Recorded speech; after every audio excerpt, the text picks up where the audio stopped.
All right, Ben, thanks so much. President Trump has deemed churches and other houses of worship essential and is now calling on them to reopen this weekend despite the threat of coronavirus.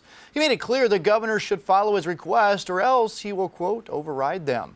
Fox Carolina's Kayla Conboy talked with several churches from around the upstate. And Kayla, what are they saying about the decision? Well, churches like Morningside Baptist here, we're already back to doing in-person sermons, but they do say that things are much different now. For instance, they aren't singing and they're also staggering the way they seat people in the pews just to make sure they're social distancing. Todd Jones is the music pastor at Morningside Baptist Church. Last week they held their first in-person services since the coronavirus, but still, he hasn't been able to use his passions in the church, leading music during worship. We didn't sing, and that was, for me as the music pastor, the weirdest thing of all.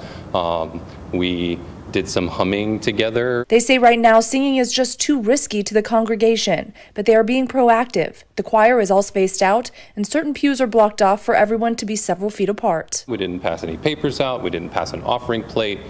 We did have offering boxes set up. You can see them at the exits throughout the building. They are used to seeing around 1,000 people in their main service, but last week it was just 400, with many still worried about the spread. Jones says even though things are different, church and faith has and always will play an essential role in people's lives. Our pastor has preached on being free from fear week after week over the last few months.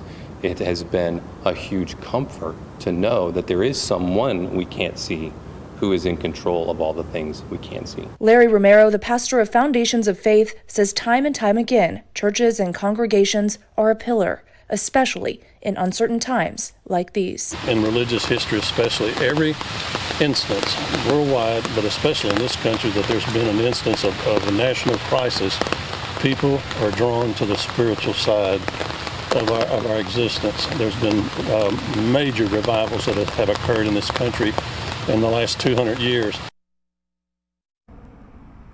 He says churches were packed after 9/11 and more people are turning to faith now as well. Trump urging everything to get back to normal because so many have been streaming these services into their homes. But he says, governors, it's okay. Let those people back into the churches. Reporting live in Greenville, Kayla Conboy, Fox Carolina, the 10 o'clock news.